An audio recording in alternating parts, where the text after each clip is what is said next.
En el nombre del Padre, del Hijo y del Espíritu Santo. Oh corazón de amor, en ti pongo toda mi confianza, pues todo lo temo de mi fragilidad y todo lo espero de tu bondad. A tu corazón confío lo que hay en el mío. Míralo todo, después haz lo que tu corazón te diga. Deja obrar a tu corazón. Jesús mío, cuento contigo, me fío de ti, descanso en ti, estoy seguro de tu corazón. Sagrado corazón de Jesús, en vos confío. Bueno, pues en este primer viernes de mes, después de haber visto ya los dos fines del culto, la consagración y la reparación, nos falta aterrizar en la Eucaristía, que es su objeto. Así nos lo asegura el Beato Bernardo en la revelación que tuvo el 10 de mayo de 1733. Dice: este culto mira al corazón sacramentado como a su objeto. Aquí logra de lleno sus ansias amorosas. Bueno, pues esto quiere decir que no se puede ser afín al Sagrado Corazón sin ser profundamente eucarístico, y que no se puede ser eucarístico sin el amor al Sagrado Corazón. La Eucaristía es el sacramento del corazón de Jesús, y el corazón de Jesús, a su vez, es el alma de la Eucaristía. Y esto precisamente es lo que vemos reflejado en la experiencia de Bernardo al descubrir el corazón de Jesús. Escribirá gozoso esto que os voy a leer.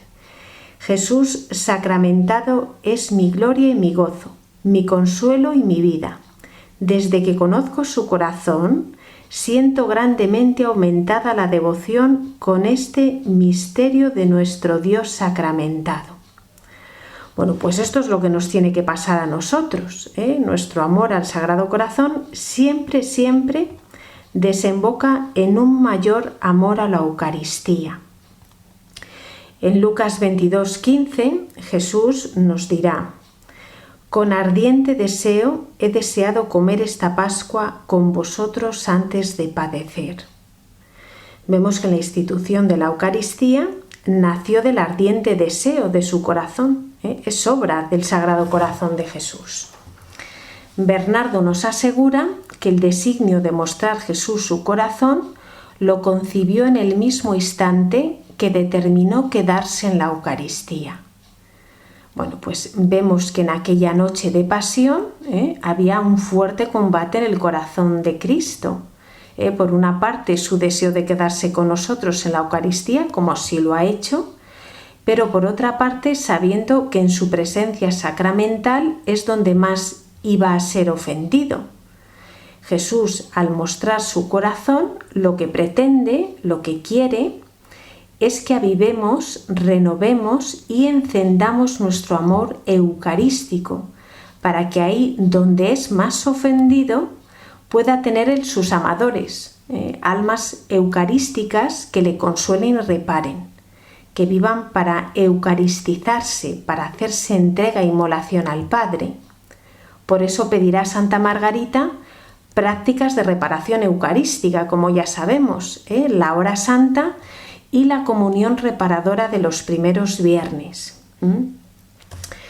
La Eucaristía es lo más grande que hay en el mundo. Vale más que el universo entero.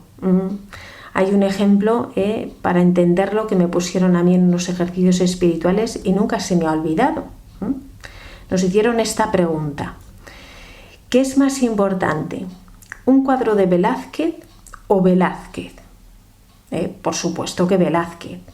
Siempre será más importante el autor de la obra que el cuadro de las meninas, porque el autor puede hacerte muchas meninas. Esto se entiende bien. Pues bien, en la Eucaristía está el autor de la creación, de todo lo que contemplamos, porque nos dice San Juan en el prólogo que por medio de él se hizo todo y sin él no se hizo nada de cuanto se ha hecho. Pero la obra con mayúsculas que él realizó, la más espectacular sin duda, no fue la creación, fue la redención. Considerad que crear el mundo no le supuso ningún esfuerzo a Dios. Lo que le costó verdaderamente sangre, sudor y lágrimas fue encarnarse y redimirnos, fue salvarnos. Pues bien, este autor es el que tenemos en la Eucaristía, no solo al de la creación, sino también al de la obra redentora.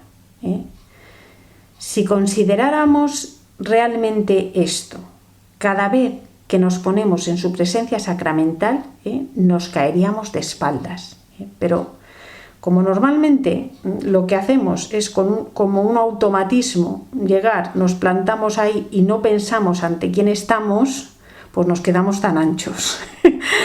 Pero es para caerse de espaldas. Los católicos, bueno, pues en este sentido nos hemos convertido en un antitestimonio, ¿no? Porque decimos que nuestro Salvador está en la Eucaristía y luego nuestras iglesias están vacías, nuestros sagrarios abandonados y mal cuidados. En la adoración, bueno, somos 4 monigotes, es que no hay compromiso porque todo el mundo está muy ocupado. Y además comulgamos de cualquier manera, actuamos de forma muy contraria a lo que decimos creer. Bueno, pues vamos a ver qué 3 deseos del corazón de Cristo hay tras esa primera consagración de la historia. El primero de estos deseos era el de quedarse con nosotros y hacerlo corporalmente. El segundo era el de permanecer ofrecido, entregado. Esto es lo que hace en la celebración del Santo Sacrificio. Y el tercer deseo era el de ocultarse bajo las especies del pan y del vino.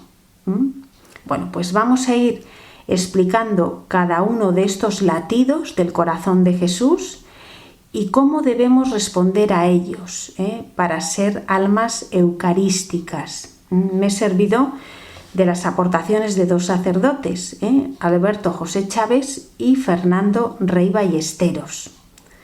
Lo vamos a explicar no dando nada por sabido, pues normalmente, bueno, pues es el consejo que siempre me dan, ¿no? Que no dé nada por sabido. Bueno, pues el primer deseo, quedarse con nosotros, permanecer. Mateo 6:21, donde está tu tesoro, está tu corazón. Bueno, pues porque soy el tesoro de Jesús, conquistado a precio de su sangre, su corazón vivo y palpitante, se ha quedado cerca de mí. Sabemos que cualquiera que ame experimenta el deseo de permanecer junto al ser amado y además sufre como un desgarrón el dolor de la despedida. Por eso Jesús, sin dejar de marcharse con el Padre, se quedó. Y se quedó corporalmente, como pastor y a la vez como pasto, como sacerdote y a la vez como hostia. Ahora nos tendríamos que hacer pues, una pregunta importante, ¿no? ¿Dónde está mi corazón? El corazón sabemos que siempre se inclina hacia el objeto amado. ¿Ese objeto amado es el Señor o son otras cosas? El prestigio, las riquezas, las criaturas, etc. Bueno, pues ¿cuántas veces mendigamos abrazos, besos, caricias que apenas nos consuelan cuando llegan y nos dejan desolados cuando se retiran?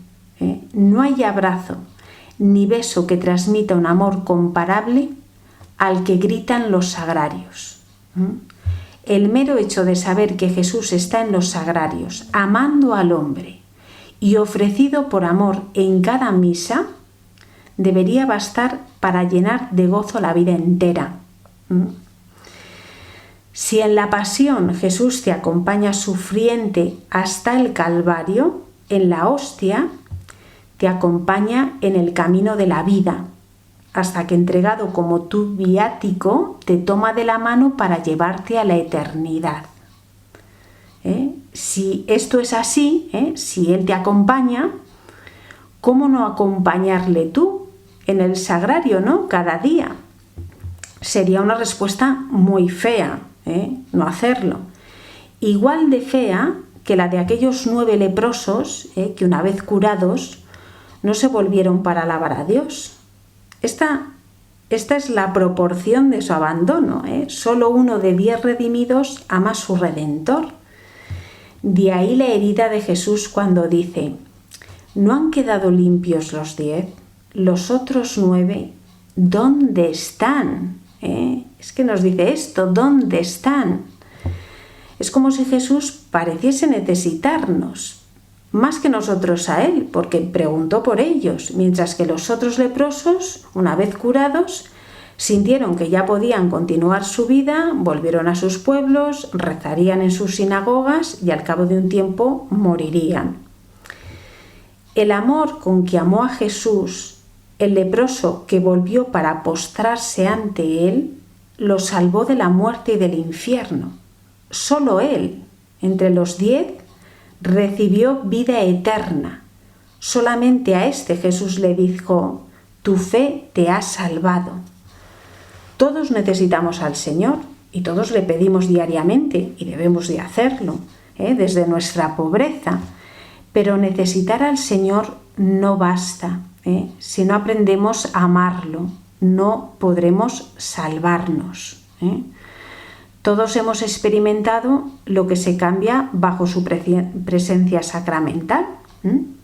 Yo creo que todos los que me escucháis, postrados a sus pies, ¿no? Como hizo este leproso, pues cambian tus inclinaciones, tus gustos, tu forma de pensar. Vas entendiendo cosas sin saber de dónde te vienen, porque no las sacas de los libros. Esto es lo que se llama conocimiento infuso. Este conocimiento es el que tenían nuestros primeros padres, Adán y Eva, antes de pecar. También te van rechinando cosas del mundo que antes tenías por normales, con las que comulgabas de forma habitual. Se te infunde su misericordia, su mansedumbre, su docilidad al Padre. Te ves descubierto con virtudes que antes no tenías. ¿Cómo puede ser, no? Porque yo no era así antes. Bueno, pues todo esto son efectos de quien se deja bañar por este sol, que es la Eucaristía. La luz se hace en torno a ti y se te van iluminando realidades escondidas. Nos pasa lo que a Moisés cuando trataba con Dios, que en su rostro se hacía la luz, porque su piel resplandecía. Pues nuestra vida también se llena de la gloria de Dios. Fijaos lo que dice San Alfonso María de Ligorio, que la Eucaristía, la adoración eucarística, vale más que todas las obras de caridad, oraciones y sacrificios que hagamos durante el día. Esto es muy gordo. Es que verdaderamente es nuestro apostolado más eficaz. Se gana todo lo que no vemos. Fijaos que cuando los magos de Oriente adoraron al niño Jesús, este todavía no había sido glorificado. Sin embargo, nosotros cuando adoramos a Jesús en la Eucaristía, le tenemos ya glorificado. Es que no lo pensamos. ¿Esto qué quiere decir? Quiere decir que Jesús, para obrar los milagros que hizo en su vida pública, necesitó ser glorificado por el Padre. El poder se lo confería el Padre. Él no podía, porque aunque era Dios, también era hombre y estaba limitado. Su humanidad no estaba todavía divinizada. Una vez resucitado, la cosa cambia.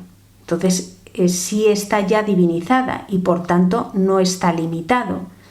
Él mismo nos lo asegura en Mateo 28. Se le ha dado pleno poder en el cielo y en la tierra.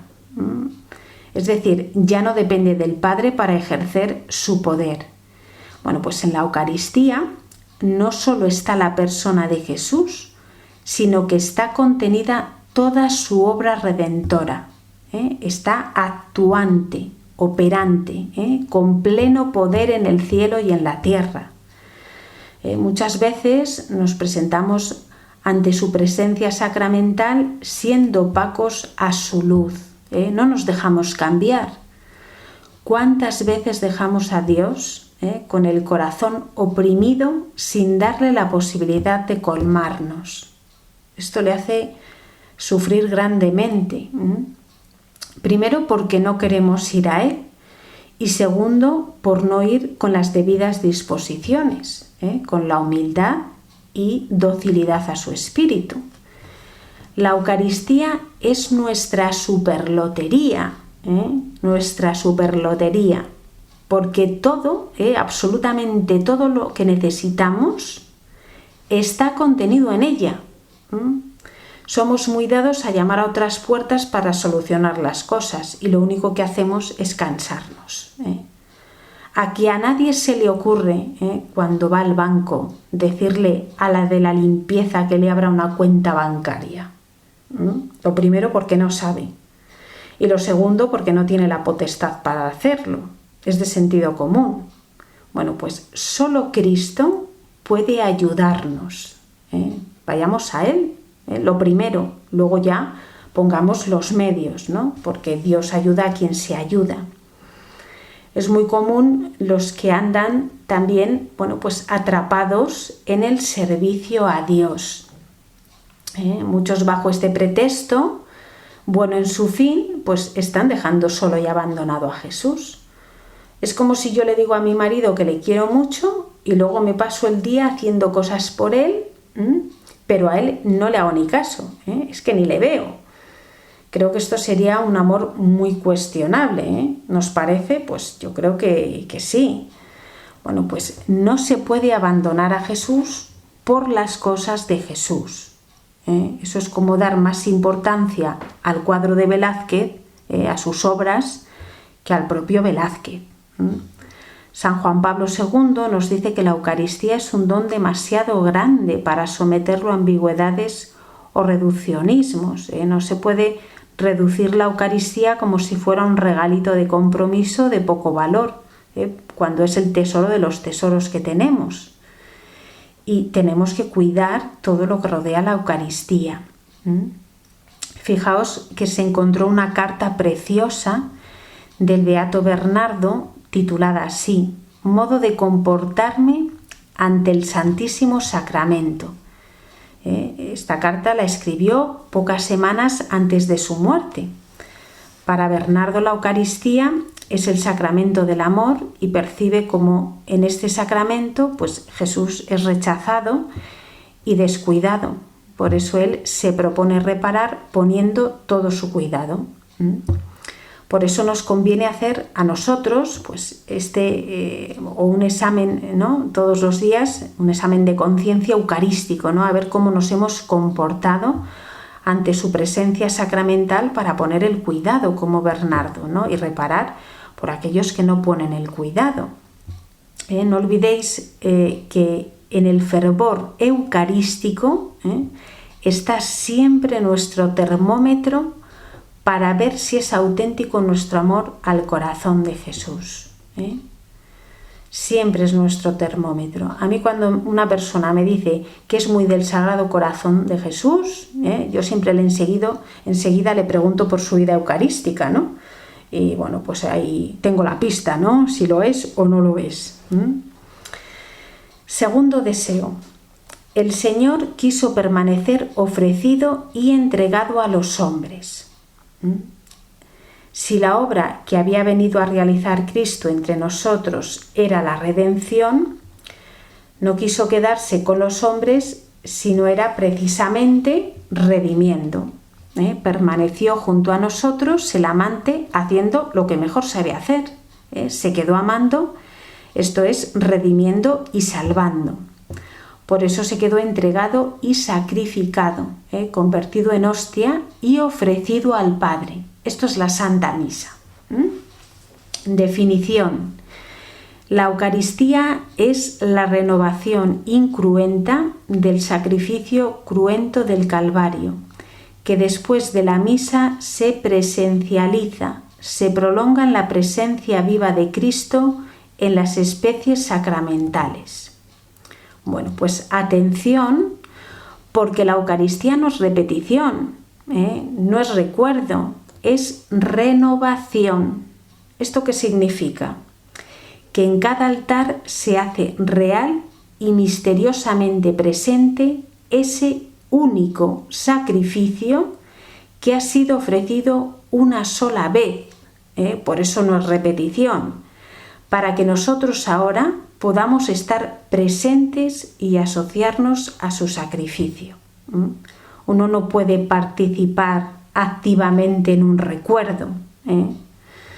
Bueno, pues se dice que es una renovación incruenta porque Cristo, que sufrió lo indecible en el Gólgota, no sufre sobre el altar, a pesar de tratarse del mismo sacrificio.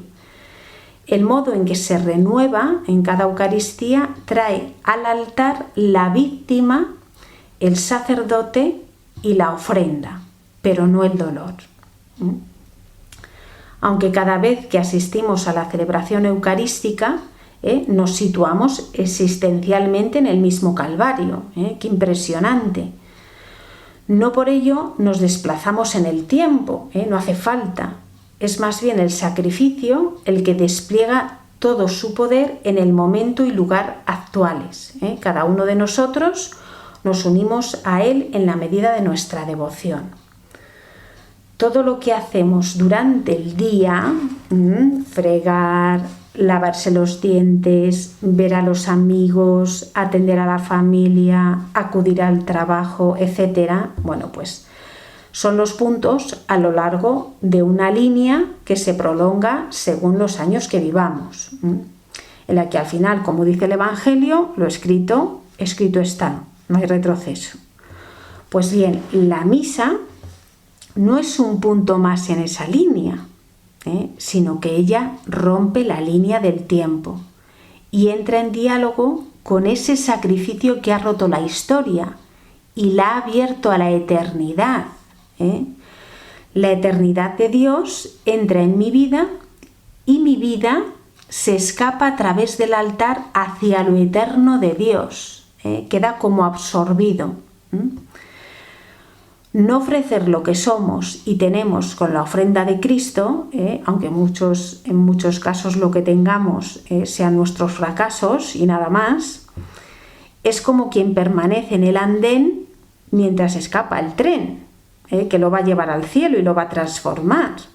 No podemos estar en la misa como un monigote, bostezando o mirando al reloj porque está pasando el tren y luego se nos queda la cara de tontos. En la misa cobra sentido el resto del día. Nada de lo que hemos vivido se pierde, porque todos esos puntos que han conformado el día se escapan al cielo, quedan absorbidos hacia el cielo. No es lo mismo un día con misa que un día sin ella. Un día sin misa es un día plano, atrapado en la red de las horas y los minutos. Bueno, pues el precepto dominical abre esta puerta al final de la semana. Pero entre el lunes y el domingo hay 6 días. Una línea demasiado larga para quien ama y añora el corazón de Jesús. ¿No creéis, todos los que me estáis escuchando, que decís que tanto queréis al corazón de Jesús? Bueno, pues la misa diaria hace que todos los momentos del día miren hacia el altar y convierte en monte elevado al cielo la aburrida línea de nuestra monotonía diaria. Se vuelve el centro de nuestra jornada, de nuestra vida, de toda nuestra actividad. De modo que todo lo que hacemos es para Dios y Dios está en todo lo que hacemos. Es algo maravilloso. La misa se convierte en la gran alegría del enamorado, que cada día, pues alcanza esa intimidad con el amor de su vida. Y pues ya sabéis que se convierte en una necesidad. No es un precepto que cumplir, es que es algo que se necesita verdaderamente. ¿Cuál ha de ser nuestra respuesta? Pues muy sencillo. Si en la misa la víctima da la vida por mí, en la jornada yo soy la víctima que da la vida por Cristo.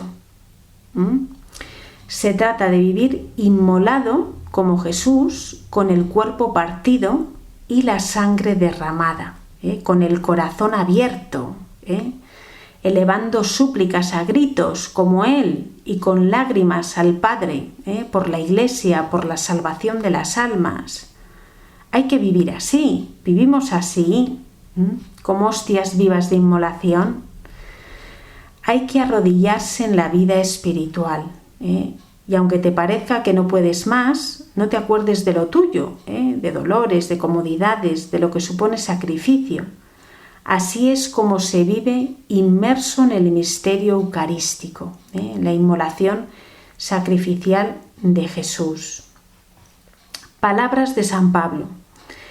Tened entre vosotros los sentimientos propios de una vida en Cristo Jesús, el cual, siendo de condición divina, se despojó de su rango y tomó la condición de esclavo, pasando por uno de tantos. Pues Jesús en la Eucaristía toma menos que la condición de un esclavo. La condición de esclavo sigue siendo la condición de una persona. La condición de pan no es la de una persona. Cuando se hizo hombre, su divinidad estaba velada, pero su humanidad era perceptible. Cuando se hace pan, está velada no solo su divinidad, sino también su humanidad. Es decir, que pasa por un don nadie. Un desconocido que se pierde entre la masa, le llaman por su nombre y responde. Sin embargo, Cristo pues pasa inadvertido, despreciado, ignorado. No recibe en muchos casos ni la genuflexión, ni un gesto de amor. Pasan delante del sagrario como si nada. Pasa por menos de uno de tantos. Se deja coger, llevar, traer, hacer.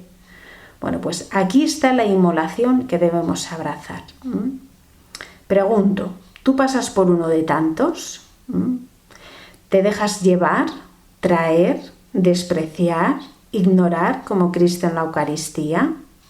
Así es como se vive eucaristizado, porque ahí están las soledades de Cristo, los desprecios de Cristo, los vituperios, los abandonos, las incomprensiones de Cristo. Todo esto son los sentimientos de una vida en Cristo, que dice San Pablo. Si asumo todo esto, se podrá decir de mí que soy un alma eucarística.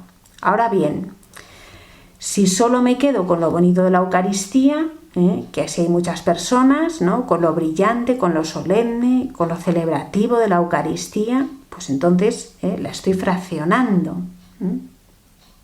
No estoy asumiendo estos sentimientos de una vida en Cristo.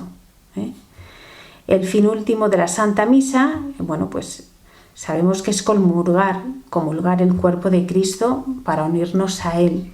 Pues comulgando hacemos comunión entre nosotros, formamos el cuerpo místico de Cristo. Si yo me hago comunión, tengo que estar unido a mis hermanos, desechar rencores y divisiones. Esto es de cajón de madera de pino, ¿no? Que se dice. Por otra parte, pues ser comunión también es dar de comer a Jesús. También nosotros debemos decirle, toma y come, este es mi cuerpo. Toma, esta es mi sangre, que derramo gustoso por ti. La ofrenda ha de ser mutua. Si Cristo lo ha dado todo, nosotros le tenemos que devolver todo. Y entonces vengan enfermedades, sufrimientos, cansancios, debilidades, calor, frío, hambre, sed, venga falta de sueño. ¿Qué le decimos con ello? Toma y come, Jesús, esto es mi cuerpo. Pues esto es lo que tenemos que hacer, ¿no? Dar de comer a Cristo, que está hambriento de nuestro amor ofrecido. Le tenemos escuchimizado al pobrecillo. Es pues dejar de mirarnos al espejo para preocuparnos más de Él y de la Iglesia, que es su cuerpo místico. Tercer deseo, el de ocultarse bajo las especies del pan y el vino. Pues en el Evangelio de San Juan, Jesús muestra un anticipo de la Eucaristía, se muestra como comida. Yo soy el pan de vida. Quien come mi carne y bebe mi sangre tiene vida eterna. Pues nos dice San Juan que Jesús fue abandonado por muchos de sus discípulos. Dice que se echaron atrás y no volvieron a ir con él. La Eucaristía les resulta un lenguaje ininteligible. hoy sucede lo mismo, ¿eh? La Eucaristía sigue siendo un lenguaje duro que solo se descifra con la fe, ¿eh? Por eso luego Jesús les dirá a los 12, ¿también vosotros queréis marcharos? ¿Eh? Bueno, pues a un verdadero católico se le reconoce por su amor a la Eucaristía. Son los que no solo no se han marchado, sino que además tienen delicadeza eucarística, cuidan los más mínimos detalles con él. ¿Qué es esto de la presencia sacramental? Bueno, pues la presencia de Cristo en la Eucaristía no es una presencia física, a la que estamos tan acostumbrados los seres carnales. Es una presencia sacramental. Está velado, pero mostrado por las sagradas especies del pan y el vino. Está corporalmente, es verdaderamente su cuerpo, pero los ojos no le ven, ni le tocan las manos sacerdotales, no se toca un pie, un brazo, una mano de Jesús, no es presencia física. Se toca a Cristo tocando un trozo de pan. Parece pan y vino, sabe a pan y vino, pero no lo es Cristo. Las sustancias del pan y vino quedan suspendidas. Dice Filipenses 2, 6, 11 que Cristo se rebajó hasta someterse incluso a la muerte y una muerte de cruz. Bueno, pues Jesús se ha rebajado, se ha despojado, se ha anonadado, pero muchísimo más en la Eucaristía. Anonadado significa que se enanó, se hizo enano, se aniquiló a sí mismo, se hizo nada.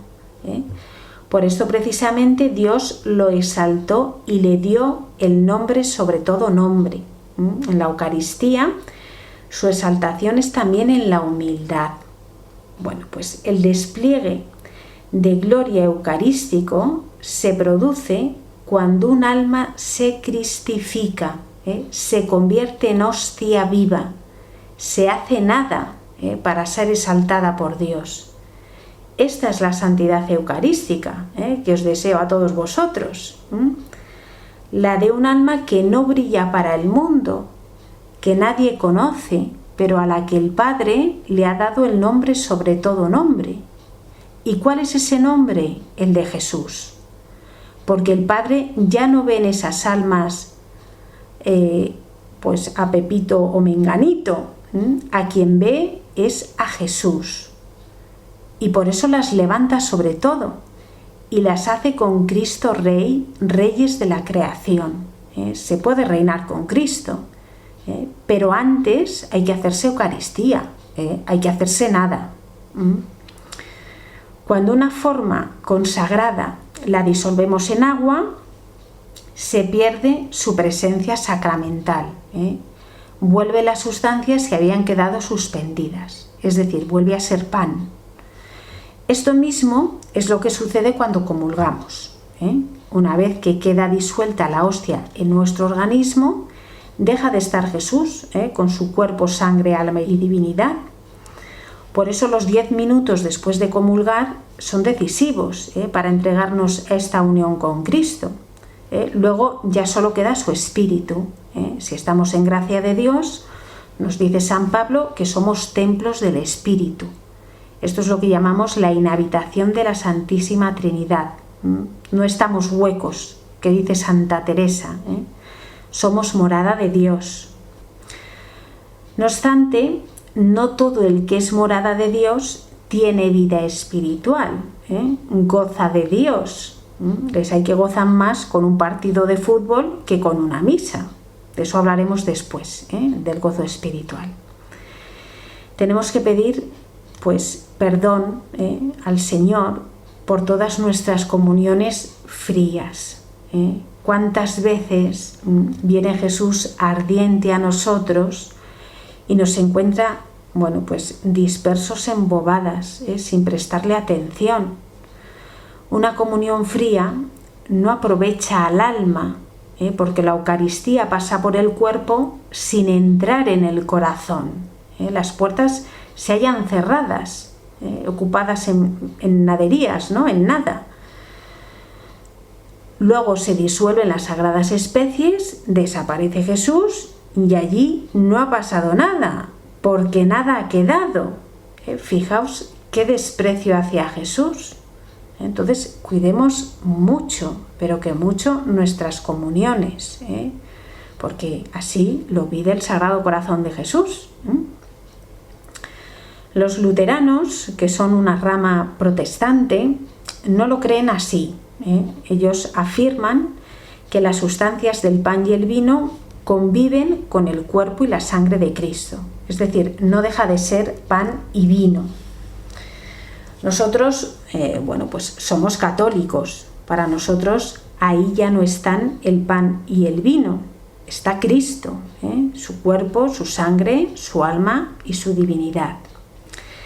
Llama la atención la sobriedad de la materia escogida por Jesús, porque es un pedazo de pan y un poco de vino, totalmente acorde con su cuerpo de niño nacido en un establo o con la cruz en que murió.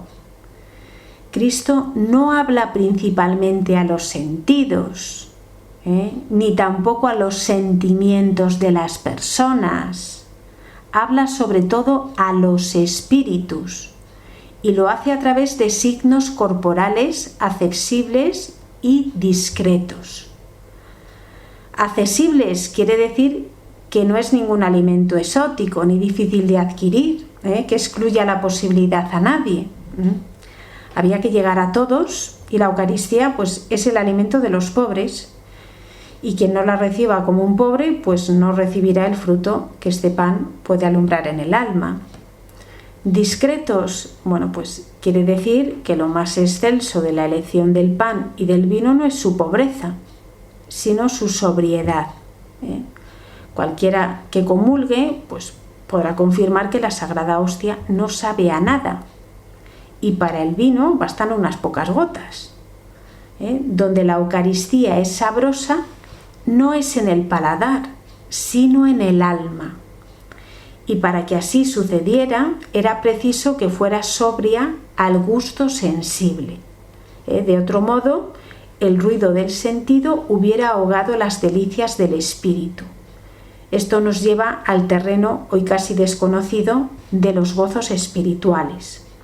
Una persona sensual tiene que ser reeducada en su sensibilidad para gozar de la Eucaristía, porque el lenguaje eucarístico es el lenguaje de la cruz.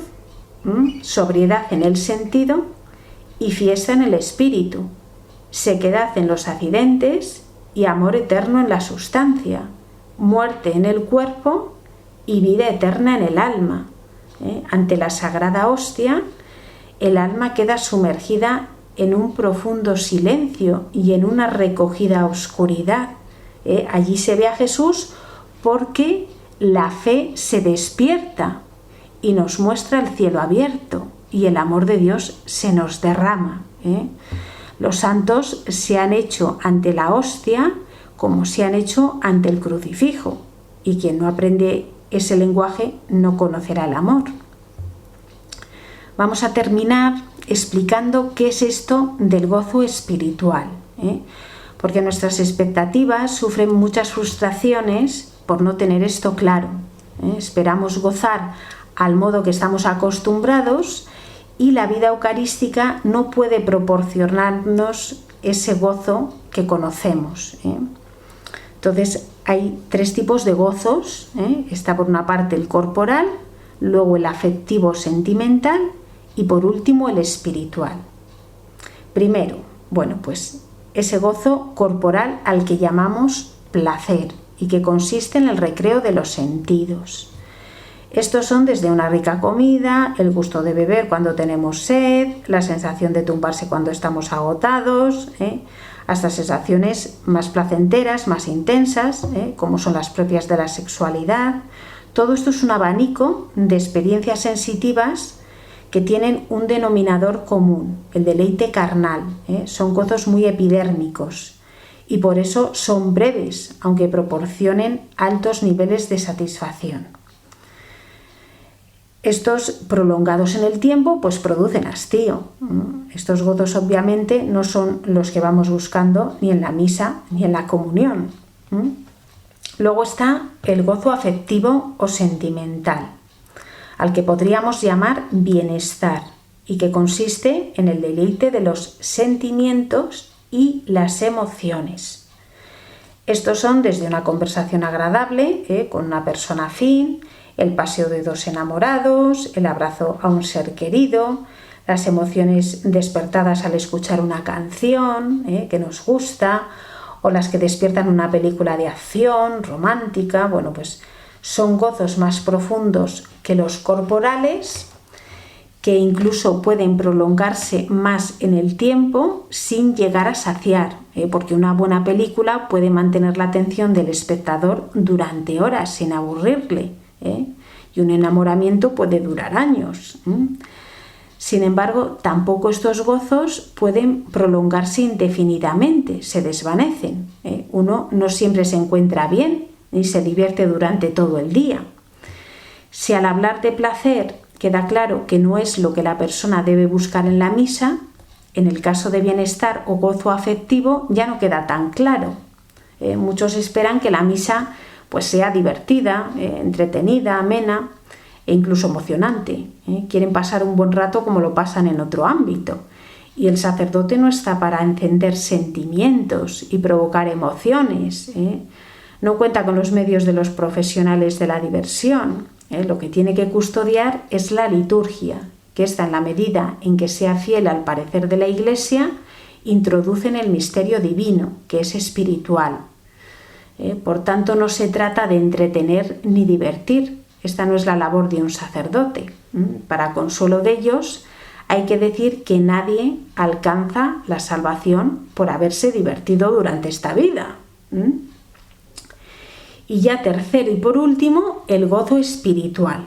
Aquí es donde queríamos aterrizar, al que podríamos llamar deleite, y que consiste en un gozo mucho más elevado y noble. El único que se prolongará eternamente después de la muerte sin saciar ni cansar. Para explicar este gozo tenemos que hablar del espíritu. Hemos hablado de la dimensión corporal y luego de la afectiva y sentimental, pero la vida del hombre no se ciñe a esos dos planos. A diferencia de los animales, el ser humano está llamado a una dimensión mucho más elevada y profunda, que es la espiritual. Muchos hombres, pues desgraciadamente viven sin desarrollar esta capacidad. Viven como si no tuvieran alma, como si fueran un animal evolucionado. Como ser espiritual, el hombre es capaz de replegarse sobre sí mismo, está dotado de conciencia y sabe que existe. Ningún animal puede decir yo, porque ningún animal puede elevarse sobre sí mismo y mirarse.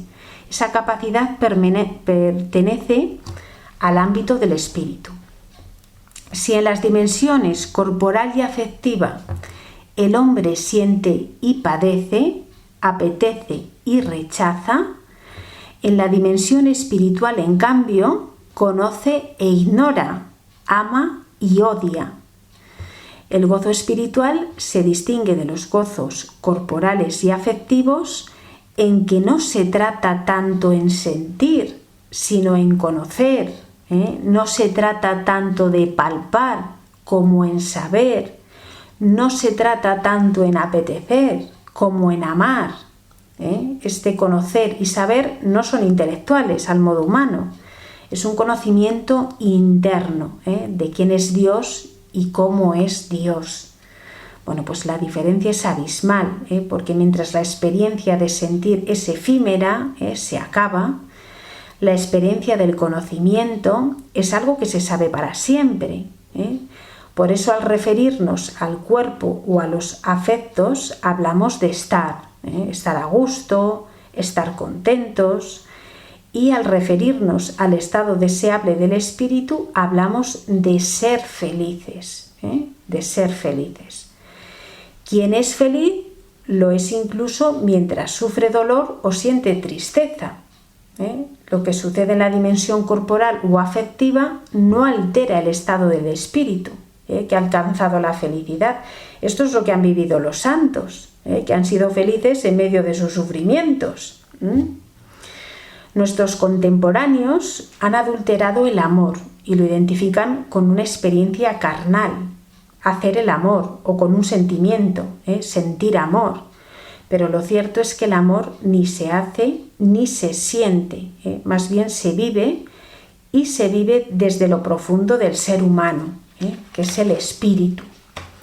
Bueno, pues la Santa Misa ni nos proporciona placer ni nos entretiene, y la Sagrada Hostia se presenta insignificante a la vista e insípida al paladar, pero nos hace felices, nos hace profundamente felices.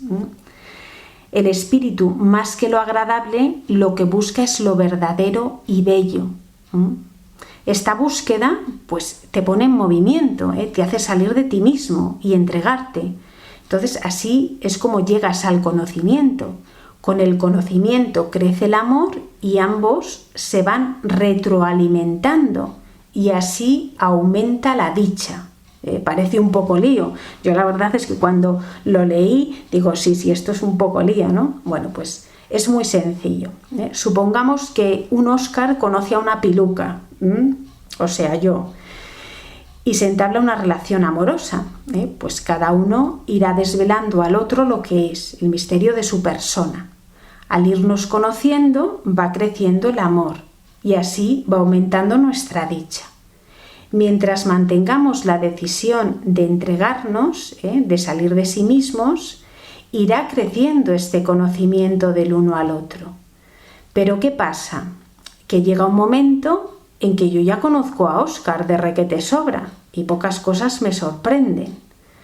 Ahora bien, si la voluntad de entregarnos el uno al otro se mantiene, el amor no decae, puede seguir creciendo cada día. Por eso nos queremos mucho y somos muy felices, gracias a Dios. Bueno, pues esto no pasa con Dios, porque con Dios nunca se conoce todo. Siempre puede esperarse otra novedad, otra sorpresa, otra maravilla. Entonces el grado de felicidad es infinito. Su plenitud se alcanzará en el cielo. Bueno, pues pedimos a María, nuestra capitana, que es además mujer eucarística y madre de la Eucaristía, que ella nos eduque en el lenguaje eucarístico para llegar al gozo espiritual. Le pedimos que nos ayude a ser en verdad almas eucarísticas, como pide la devoción al Sagrado Corazón, que ella nos adentre en la vivencia de las tres dimensiones de la Eucaristía, ser presencia, ser sacrificio y ser comunión. Se lo pedimos con fe. Bendita sea tu pureza y eternamente lo sea, pues todo un Dios se recrea en tan graciosa belleza. A ti, celestial princesa, Virgen Sagrada María, te ofrezco en este día alma, vida y corazón. Mírame con compasión, no me dejes, Madre mía, por tu pura concepción, ni de noche ni de día hasta morir en tu amor. Santísima Virgen María, Madre de Dios y Madre nuestra, pastoréame y encontraré la salvación. Quiero ser tu oveja, cúbreme con tu santo manto, protégeme y dame la gracia de no descarriarme. Amén.